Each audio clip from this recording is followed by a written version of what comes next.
Job पर जाने वाली गांव और शहरी बहू का पहनावा। तानिया की शादी को 1 हफ्ता बीत चुका है। आज वो रसोई में खाना बना रही है। खाने में उसने मटर पुलाव, दाल तड़का, आलू का पराठा, चावल, रोटी और रायता बनाया है। तानिया खाना बनाकर सभी को परोस देती है। सभी लोग खाना खाने लगते हैं। खाना खाते समय कोमल कहती है, क्या भाभी, आपकी शादी को पूरा 1 हफ्ता बीत गया लेकिन फिर भी आपने अभी तक अच्छे से खाना बनाना नहीं सीखा। देखो ना, दाल में नमक कितना ज्यादा हो गया है। हाँ बहू, और तुमने रोटियां भी काफी कड़ी बनाई है। मैंने तुझे बताया था ना कि रोटियों के लिए आटा अच्छे से गूंथना और सब्जी में नमक मिर्च मसाले सब नाप कर डालना। जाने दो माँ, उसकी शादी को 1 हफ्ता ही तो हुआ है। थोड़ा समय दो, धीरे धीरे सब सीख लेगी। रोहित की बात सुनकर सभी लोग चुपचाप खाना खाने लगते हैं। तो वहीं दूसरी तरफ सुरभि की शादी को भी 1 हफ्ता हो गया था और वो भी अपने घर में दाल चावल, मूली के पराठे, मेथी आलू का साग, तड़के वाली दही और रोटियां बनाकर सभी को परोस देती है। सभी लोग खाना खाते हैं और कहते हैं, बहू, रोज की तरह आज भी तुमने बहुत ही स्वादिष्ट खाना बनाया है। हाँ, मुझे तो पिछले 1 हफ्ते से लग रहा है कि मैं किसी 5 स्टार होटल में खाना खा रहा हूँ। भाभी, मुझे मेथी आलू का साग और दोना बहुत अच्छा लग रहा है। वैसे सुरभि, रात को मेरी पसंद का खाना बनाना, छोले भटूरे और तड़के वाली दाल। सभी लोग खाना खा लेते हैं। थोड़ी देर बाद पड़ोसन कमला रागिनी के घर आती है और कथा का निमंत्रण देते हुए कहती है, रागिनी बहन, आज शाम को मैंने कथा का आयोजन किया तो तुम अपनी बहू और बेटी को लेकर कथा में जरूर आना। तुम चिंता मत करो, मैं जरूर आऊंगी। वैसे बैठो, 1 कप चाय पी लो। अरे नहीं नहीं रागिनी बहन, अभी मुझे तुम्हारी पड़ोसन जानवी बहन के घर भी निमंत्रण देने जाना है। अब कमला रागिनी के घर से निकलती है और जानवी के घर आ जाती है। वो जानवी को कथा का निमंत्रण देते हुए कहती है, जानवी बहन, भूलना मत, अपनी बहू और बेटी को लेकर कथा में जरूर आना। हाँ बहन, ये कोई भूलने की बात है, तुम चिंता मत करो, मैं समय पर पहुंच जाऊंगी। बातें करके कमला अपने घर चली जाती है। शाम को तानिया 1 पीस पहनकर कथा में जाने के लिए तैयार होती है और अपनी सास के पास आकर कहती है, चलिए माँ जी, मैं कथा में जाने के लिए तैयार हूँ। अरे बहू, तूने कथा में जाने के लिए कैसे कपड़े पहन रखे? कोई साड़ी पहन ले। माँ जी, मेरे पास तो साड़ी है ही नहीं, मैं तो ऐसे ही कपड़े पहनती हूँ। तो नीलम के कपड़े लेकर पहन ले। मैं इतनी दुबली हूँ, मेरे कपड़े भाभी को कैसे आएंगे? अच्छा ठीक है, तो फिर चलो ऐसे ही। रागिनी अपनी बहू और बेटी के साथ कथा में जाने के लिए निकल जाती है। तो वहीं दूसरी तरफ सुरभि साड़ी पहनकर, सिर ढककर तैयार होकर अपनी सास के पास आती है और कहती है, माँ जी, मैं तैयार हो गई हूँ, चलिए कथा में चलते हैं। भाभी, आप तो बहुत सुंदर लग रही हो। मेरी बहू तो है ही सुंदर। ठीक है बहू, चलो चलते हैं। जानवी भी अपनी बहू और बेटी के साथ कथा में जाने के लिए निकल जाती है।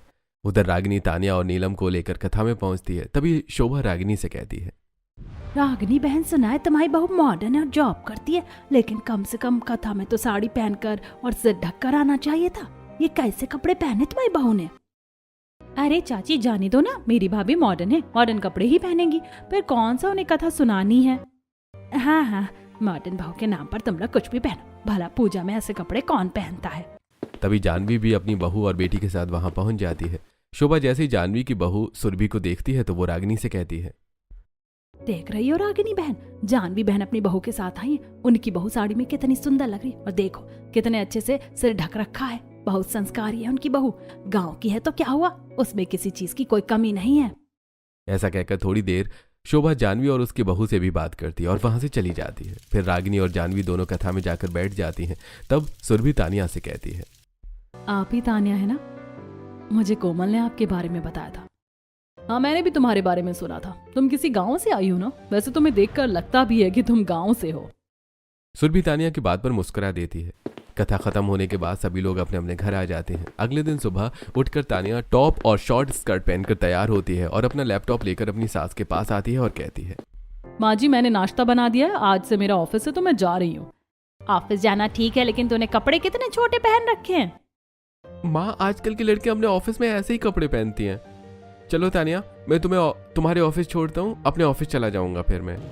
ऐसा कहकर रोहित तानिया को लेकर ऑफिस के लिए निकल जाता है। मोहल्ले की औरतें तानिया को इस तरह छोटे कपड़े पहनकर ऑफिस जाते हुए देखकर आपस में बातें करती हैं। हाय दैया, शोभा बहन, देखो तो जरा रागिनी बहन की बहू को, कितने छोटे छोटे कपड़े पहनकर ऑफिस जा रही है। हाँ बहन, उस दिन कथा में भी ऐसे ही आई थी। मुझे तो बड़ी ही बेशर्म लगती है ये। कम से कम रागिनी बहन को तो इसे ऐसे कपड़े पहनने से रोकना चाहिए। तानिया ऑफिस पहुंचती है और अपनी सभी सहेलियों से मिलती है। माही तानिया से कहती है, यार तानिया, तू तो शादी के बाद भी शॉर्ट ड्रेस में आ गई। तेरे ससुराल वालों ने कुछ कहा नहीं क्या? यार तुझे तो पता ही है कि मैं कपड़ों के मामले में किसी से कोई समझौता नहीं करती। जैसे ड्रेस शादी से पहले पहनती थी वैसी ही शादी के बाद भी पहनूंगी। और रोहित से मैंने पहले ही कह दिया था, अगर किसी को कोई एतराज भी हो तो मुझे उससे फर्क नहीं पड़ता। हाँ यार, मान गए तुझे, सचमुच तू बहुत स्मार्ट है अपने पहनावे के मामले में, तो तू कोई समझौता नहीं करेगी। तो वहीं दूसरी तरफ घर का सारा काम खत्म करने के बाद सुरभि अपनी सास के पास आती है और कहती है, माँ जी रसोई में सब्जी खत्म हो गई है, चलिए ना बाजार जाकर सब्जी ले आते हैं। बेटा दरअसल मेरी तबीयत कुछ ठीक नहीं है और कोमल भी कॉलेज गई है, तो ऐसा कर कि तू ही बाजार जाकर सब्जी ले आ। ठीक है माँ जी, आप आराम कीजिए, आप चिंता मत कीजिए, मैं सब्जी ले आऊंगी। अब सुरभि अपने कमरे में जाकर साड़ी पहनकर बिंदी लगाकर तैयार होती है और झोला लेकर सब्जी लाने के लिए निकल जाती है। तभी रास्ते में उसे कमला और शोभा दिखाई देती हैं। सुरभि दोनों को प्रणाम करती है और कहती है, कैसी हो कमला चाची, शोभा चाची, आइए ना हमारे घर बैठने। हाँ सुरभि बहू, हम तो अच्छे हैं, आएंगे। वैसे तुम्हारी सास की तबीयत ठीक तो है ना? नहीं कमला चाची, आज उनकी तबीयत कुछ ठीक नहीं है, इसीलिए मैं अकेली सब्जियां लेने आई हूँ। अच्छा चाची चलती हूँ, सब्जियां लाने जा रही हूँ। हाँ हाँ जाओ बेटा। सुरभि सब्जियां लेने चली जाती है। तब शोभा कमला से कहती है, देख रही हो कमला, दोनों ही मोहल्ले की बहू हैं, लेकिन शहरी बहू और गांव की बहू के पहनावे में कितना फर्क है। एक के पहनावे में संस्कार नाम की कोई चीज दिखाई नहीं देती और दूसरी अपने पहनावे से इतनी संस्कारी लगती है। हाँ बहन, तुम तो सही कह रही हो, जानवी बहन तो ऐसी बहू पाकर धन्य हो गई। ऐसे ही शाम हो जाती है और तानिया अपने घर आती है और अपनी सास से कहती है, माँ जी आज ऑफिस में बहुत काम था, मैं बहुत थक गई हूँ, इसीलिए मैंने आते वक्त खाना बाहर से ही ऑर्डर कर दिया है। थोड़ी देर में खाना आ जाएगा, फिर मैं लगा दूंगी, तब तक मैं थोड़ा आराम कर लेती हूँ। अरे बहू, अगर तुझे खाना नहीं बनाना था तो तूने बाहर से क्यों ऑर्डर कर दिया? मैं और नीलम मिलकर बना लेते। माँ जी नीलम बता रही थी कि उसके कॉलेज में प्रोजेक्ट चल रहे हैं, इसीलिए मैंने बाहर से ऑर्डर कर दिया। ऐसा कहकर तानिया अपने कमरे में चली जाती है। थोड़ी देर बाद पार्सल वाला आता है। तानिया पार्सल लेती है और रसोई में जाकर सारा खाना प्लेट में सर्व कर देती है। सभी लोग खाना खाते हैं। तो वहीं दूसरी तरफ सुरभि ने तड़के वाली दाल, चावल, सब्जी, रोटियां, टमाटर की चटनी और आलू की भुर्जी सब कुछ बना लिया था। वो खाना परोसती है। सभी लोग खाना खाकर सुरभि की बहुत तारीफ करते हैं। अगली सुबह तानिया जीन्स और शॉर्ट टॉप पहनकर तैयार होकर हॉल में आती है। तब तानिया के ससुर कहते हैं, बहू, तुम ये कैसे कपड़े पहनकर ऑफिस जा रही हो? माना कि तुम शहर की मॉडर्न लड़की हो, लेकिन शादी के बाद कम से कम सलवार सूट तो पहन सकती हो। ओ पिताजी, मैं आप लोगों की रोज रोज की इन बातों से परेशान हो गई हूँ। मुझे ऐसे ही कपड़े पहनना पसंद है। अच्छा मैं जा रही हूँ, मुझे देर हो रही है। ऐसा कहकर तानिया चली जाती है। तब रागिनी महेंद्र से कहती है, देख रहे हैं जी, हमारी बहू ऐसे छोटे छोटे कपड़े पहनकर ऑफिस जाती है, उसे जरा भी शर्म नहीं आती। और रोहित है कि उसी का सपोर्ट करता है। अरे माँ छोड़ो ना, जब भाभी दूसरी तरह के कपड़े पहनना नहीं चाहती तो आप लोग क्यों परेशान करते हो? वैसे भी आजकल ऐसे ही कपड़े पहने जाते हैं। अच्छा माँ मैं चलती हूँ, मुझे कॉलेज के लिए देर हो रही है। ऐसा कहकर नीलम भी कॉलेज के लिए निकल जाती है। तो वहीं दूसरी तरफ रितेश का दोस्त कमल अपनी पत्नी रीना के साथ सुरभि से मिलने उनके घर आता है। सुरभि सभी लोगों के लिए चाय और नाश्ता लगाती है, फिर बैठकर उनसे बातें करती है। थोड़ी देर बाद बात करने के बाद रीना सुरभि से कहती है, सुरभि भाभी, पिछली काफी देर से मैं आपको नोटिस कर रही हूँ, आपकी हिंदी कितनी शानदार है, आप कितनी अच्छी हिंदी बोलती हैं। वैसे आपकी एजुकेशन क्या है? रीना बहन, मैं तो बस 5वीं तक पढ़ी लिखी हूँ। क्या सच में भाभी? अरे आपने सिर्फ 5वीं तक पढ़ाई की है, लेकिन आपसे बातें करके ऐसा बिल्कुल नहीं लगता। अरे इतनी अच्छी हिंदी तो हम ही नहीं बोल पाते, इतना पढ़ा लिखे होने के बाद भी।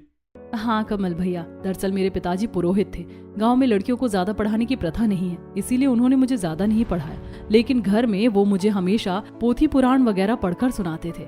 सुरभि भाभी, मैं तो कहती हूँ कि आपको जॉब कर लेनी चाहिए। कई बार ऑफिस में ऐसी वैकेंसी निकलती है जहाँ शुद्ध हिंदी बोलने वालों की जरूरत होती है और बहुत पढ़े लिखे लोगों की हिंदी भी अच्छी नहीं होती इतनी, तो आप चाहे तो जॉब कर सकती हैं।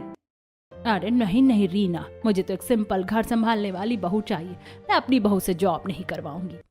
वैसे माँ, रीना भाभी कुछ गलत नहीं कह रही हैं, आजकल तो सभी जॉब करते हैं और जॉब करने में कोई बुराई नहीं है। वैसे माँ, रीना भाभी कुछ गलत नहीं कह रही हैं, आजकल तो सभी जॉब करते हैं और जॉब करने में कोई बुराई नहीं है। ऐसे ही काफी देर तक उनकी बातें चलती रहती हैं। फिर रीना और कमल अपने घर चले जाते हैं और सुरभि अपने काम में लग जाती है। अगले दिन तानिया ऑफिस जाती है। लंच टाइम में वो अपनी सहेलियों के साथ खाना खाते हुए बात कर रही होती है। यार मैं तो अपने ससुराल वालों से परेशान हो गई हूँ, ये मत पहनो, वो मत पहनो, ऐसा खाना बनाओ, वैसा खाना बनाओ, और आज तो मेरी सास कह रही थी कि मेहमान आने वाले हैं तो जल्दी आ जाना। कई बार तो ऐसा लगता है कि मैंने शादी करके गलती कर ली। यार तानिया, शादी के बाद तो ये सब होता ही है, इसमें इतना परेशान होने वाली क्या बात है? और वैसे भी तू तो अपनी ही चला लेती है। वो लोग बातें ही कर रहे थे कि तभी रीना वहां आती है और तानिया से कहती है, और तानिया बता, कैसी है तू? कैसी कट रही तेरी ससुराल में?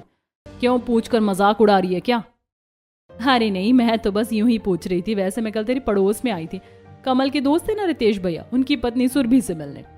अच्छा, उस गांव की गवार से? कैसी लगी तुझे वो अनपढ़ गांव की लड़की?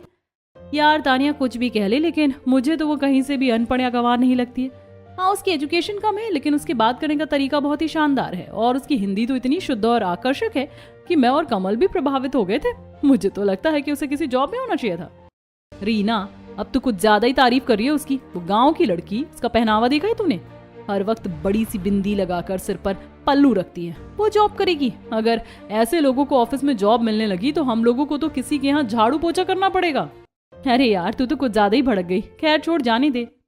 ऐसी बातें करने के बाद वो लोग अपने अपने काम में लग जाते हैं। अगले दिन सुरभि सारे कपड़े इकट्ठा करके बाथरूम में जाकर धोने लगती है। उसके बाद सारे कपड़े छत पर सुखाने के लिए फैला देती है। तभी उसे सामने वाली छत पर तानिया दिखाई देती है। सुरभि तानिया से बोलती है, और भाभी बताइए, कैसी हैं आप? हाँ सुरभि भाभी, मैं तो ठीक हूँ। वैसे एक बात बताओ, आप हर वक्त सिर ढक कर रखती हो, आपको अजीब नहीं लगता क्या? अरे नहीं नहीं तानिया भाभी, मुझे सिर ढकने की आदत है। थोड़ी देर बातें करने के बाद दोनों छत से उतर आती हैं। शाम को अचानक जानवी की तबीयत बहुत खराब हो जाती है। उनके सीने में बहुत दर्द होने लगता है। सुरभि रितेश से कहती है, सुनिए जी, आप जल्दी से एम्बुलेंस बुलाइए, हमें माँ जी को तुरंत अस्पताल ले जाना होगा। ठीक है, मैं अभी एम्बुलेंस को फोन करता हूँ। रितेश बाहर खड़ा होकर एम्बुलेंस को फोन करता है, जो रोहित सुन लेता है। रोहित अंदर आकर अपनी माँ से कहता है, माँ, लगता है रितेश के घर किसी की तबीयत ठीक नहीं है। वो बाहर खड़े होकर एम्बुलेंस को फोन कर रहा था। हाँ बेटा, पिछले कुछ दिनों से जानवी बहन की तबीयत ठीक नहीं थी, हो सकता है उनकी तबीयत खराब हो गई। चलो जरा उनके यहाँ चलते हैं। रागिनी, महेंद्र, रोहित, तानिया और नीलम सभी लोग जानवी के घर पहुंचते हैं और कुछ और पड़ोसन भी वहां आती हैं। तब तक एम्बुलेंस भी आ चुकी होती है। सुरभि अपनी सास को देखकर लगातार रो रही होती है। रागिनी सुरभि से कहती है, मत रो सुरभि बेटा, तुम्हारी सास को कुछ नहीं होगा। रागिनी और उनका परिवार जानवी को एम्बुलेंस में बिठाने में मदद करता है। एम्बुलेंस चली जाती है। फिर रागिनी कहती है, कितनी अच्छी बहू है सुरभि, अपनी सास का कितना ख्याल रखती। ओ माँ जी, आप हमेशा दूसरों की तारीफ क्यों करती हैं? अगर आप बीमार होंगी तो मैं भी आपकी इतनी ही देखभाल करूंगी। तानिया की बात सुनकर रागिनी चुप हो जाती है। उधर अस्पताल में रितेश अपनी माँ को एडमिट करता है। डॉक्टर चेकअप और 1-2 टेस्ट होते हैं।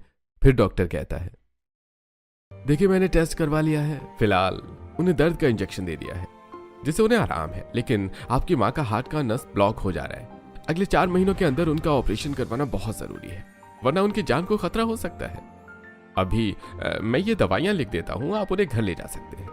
ये बात सुनकर सभी लोग बहुत परेशान हो जाते हैं और फिर सब घर लौट आते हैं। अगले दिन सुबह जहां एक तरफ सुरभि अपनी सास जानवी की सेवा में लगी हुई थी, तो वहीं दूसरी तरफ रितेश अपने पिता विनोद से कहता है, पिताजी, माँ का ऑपरेशन 4 महीने के अंदर करवाना बहुत जरूरी है, लेकिन उसमें काफी पैसे लगेंगे।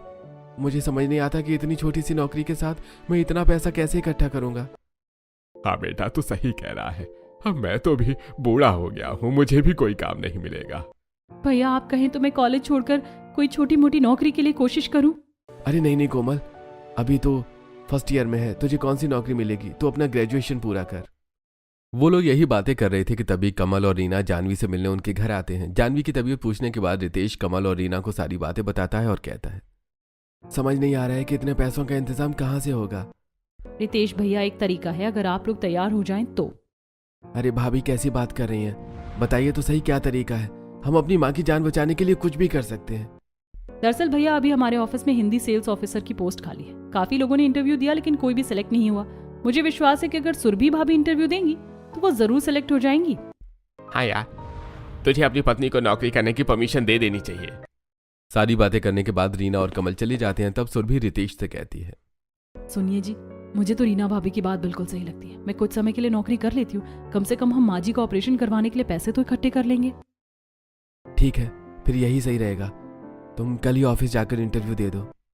नहीं नहीं बहू, अगर तू ऑफिस जाएगी तो तू भी छोटे छोटे कपड़े पहनेगी। मुझे तो मेरे संस्कार मेरी जान से भी ज्यादा प्यारे हैं। माँ जी, नौकरी करने का कपड़ों से कोई लेना देना नहीं है। आप चिंता मत कीजिए, मेरा पहनावा नहीं बदलेगा। सुरभि की बात सुनकर जानवी को थोड़ा सुकून मिलता है। अगले दिन सुरभि साड़ी पहनकर, माथे पर बिंदी लगाकर और सिर पर पल्ला लेकर तैयार होती है। फिर वो अपनी सास के पास आती है। माँ जी, मैं ऑफिस इंटरव्यू के लिए जा रही हूँ। मैंने आपके पलंग के पास पानी और खाना रख दिया है, समय पर खा लीजिएगा और दवाइयाँ भी ले लीजिएगा। मैं शाम तक वापस आ जाऊंगी। माँ जी, आशीर्वाद दीजिए। जीती रहो बेटा। अब रितेश सुरभि को लेकर निकल जाता है और फिर सुरभि को ऑफिस के बाहर छोड़ देता है और कहता है, सुरभि अब मैं ऑफिस जा रहा हूँ, तुम ऑटो लेकर घर चली जाना। ठीक है जी, मैं चली जाऊंगी, आप चिंता मत कीजिए। सुरभि ऑफिस के अंदर जाती है। लंच टाइम चल रहा होता है। तानिया अपनी सहेलियों के साथ शॉर्ट वन पीस पहनकर ऑफिस की बालकनी में खड़ी होती है। तभी सुरभि पिंक साड़ी पहनकर सिर पर पल्ला लिए वहां पहुंचती है। तानिया उसे देखकर चौंक जाती है और कहती है, सुरभि भाभी आप यहाँ, वैसे यहाँ किस लिए आई हैं? तानिया भाभी मैं यहाँ नौकरी के लिए इंटरव्यू देने आई हूँ। ये आप क्या कह रही हैं? अरे आप जैसे अनपढ़ों को अगर इस ऑफिस में नौकरी मिलने लगी तो फिर हम कहाँ जाएंगे?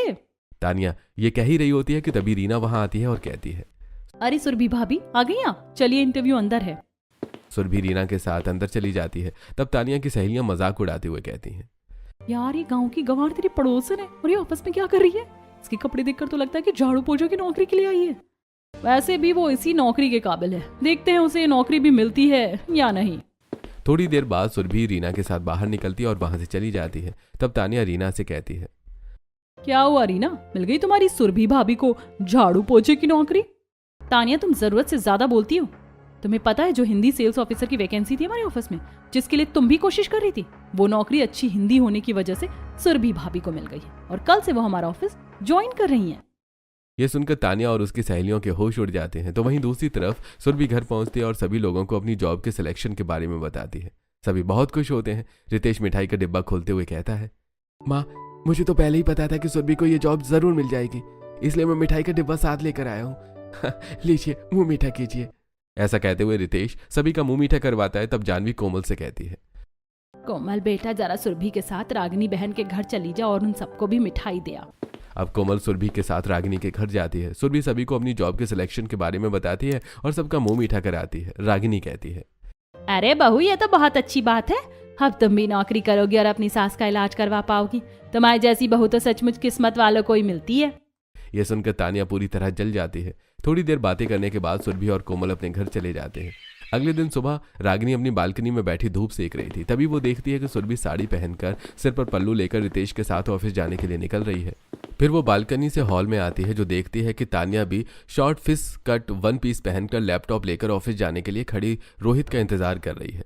रागिनी तानिया को इस तरह देखकर कहती है, तानिया बहू आज से जानवी बहन की बहू सुरभि भी ऑफिस जा रही है। वो साड़ी पहनकर सिर पर पल्लू लेकर ऑफिस गई है और एक तुम हो कि इतने छोटे छोटे कपड़े पहनती हो कि तुम्हें देखकर दूसरों को शर्म आ जाती है। नाक कटवा कर रख दिया है तुमने हमारी पूरी कॉलोनी में। माँ जी उस गांव की गंवार के ऑफिस जाने से मेरा कोई मुकाबला नहीं हो सकता। हम दोनों में बहुत फर्क है। वो कभी भी मेरी बराबरी नहीं कर सकती और रही बात ऑफिस की, तो 4 दिन में ऑफिस वाले उसे धक्का देकर बाहर निकाल देंगे, आप देख लेना। तानिया ऐसे कह ही रही थी कि तभी रोहित आ जाता है और तानिया रोहित के साथ ऑफिस के लिए निकल जाती है। वहीं मोहल्ले की ढेर सारी पड़ोसनें खड़ी होती हैं और बातें करती हैं। देख रही हो बहनों, हमारी कॉलोनी की दोनों बहुओं में कितना फर्क है। एक ऑफिस भी अपने संस्कारों में रहकर जा रही हो और दूसरी को संस्कारों की कोई परवाह ही नहीं। हाँ बहन कलयुग है, अब किसी को क्या कह सकते हैं। वैसे ये सब छोड़ो, चलो हम जानवी बहन से मिलते हैं। सुना है उनकी तबीयत काफी खराब है और उनकी बहू ने उनका ऑपरेशन करवाने के लिए ही ऑफिस जाना शुरू किया है। सभी औरतें मिलकर जानवी के पास पहुंचती हैं, उसकी तबीयत पूछती हैं और उससे बातें करती हैं। फिर कमला जानवी से कहती है, जानवी बहन तुम बड़ी खुश नसीब हो कि तुम्हें इतनी संस्कारी बहू मिली है। अरे आज ऑफिस जाते समय भी उसके सिर से पल्लू नहीं हटा। जानवी अपनी बहू की तारीफ सुनकर बहुत खुश होती है और इधर दूसरी तरफ सुरभि ऑफिस में पहुंचती है और क्लाइंट अटेंड करना शुरू करती है। वो काफी मन लगाकर काम कर रही थी। धीरे धीरे समय बीतता है। सुरभि और तानिया अपने अपने तरीके से कपड़े पहनकर ऑफिस जाती हैं और अपने अपने तरीकों से काम करती हैं। एक दिन लंच टाइम में शीतल तानिया से कहती है, तानिया मैंने सुना है कि वो गांव की गंवार सुरभि अपने वर्क में बहुत अच्छा परफॉर्म कर रही है। बॉस उससे काफी खुश है और उसकी बहुत तारीफ कर रहे थे। जो भी हो, मुझे तो वो एक नंबर की गंवार ही लगती है। देखो आ रही है सामने से साड़ी पहनकर और पल्लू लेकर। तभी सुरभि वहां आ जाती है और कहती है, कैसे हो आप सभी? हम तो अच्छे हैं भाभी। वैसे आप साड़ी के अलावा कुछ और नहीं पहनती हैं क्या? नहीं, मुझे साड़ी पहनना ही पसंद है। बातें करने के बाद सुरभि वहां से चली जाती है। समय बीतता है। सुरभि ने अपनी सैलरी से ऑपरेशन के पैसे जमा कर लिए थे और अपनी सास का ऑपरेशन करवाकर उन्हें ठीक कर लिया था। ऑपरेशन के बाद वो अपनी सास का और ज्यादा ख्याल रख रही थी। एक दिन सुरभि अपनी सास को खिचड़ी खिला रही थी। तभी उसकी सास कहती है, बेटा तेरा बहुत बड़ा एहसान है मुझ पर। तूने मेरा इतना बड़ा ऑपरेशन करवा दिया और इतना ख्याल भी रखती है। माँ जी मैं आपकी बहू हूँ, ये मेरा फर्ज है, इसमें एहसान की कोई बात नहीं है। और आज के बाद दोबारा मुझे ऐसा मत कहना। अब लीजिए और थोड़ा खाइए।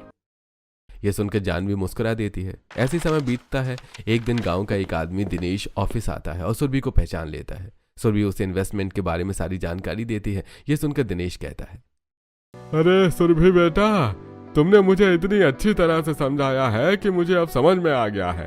तुम्हें तो पता है मुझे अपने ढेर सारे खेत बेचकर पैसे जमा करने हैं, तो क्यों ना मैं वो पैसे तुम्हारे ही ऑफिस में इन्वेस्ट कर दूं। दिनेश चला जाता है और कंपनी को सुरभि के द्वारा एक बहुत बड़ी डील मिल जाती है, जिससे बॉस खुश हो जाती है। कुछ दिन बाद बॉस सुरभि और तानिया दोनों को केबिन में बुलाते हैं और कहते हैं, हर साल की तरह इस साल भी हमारे ऑफिस में अवार्ड फंक्शन रखा जा रहा है और बेस्ट परफॉर्मेंस अवार्ड भी दिया जाएगा। तुम लोग भी अपने अपने परिवार के साथ वहां जरूर आना।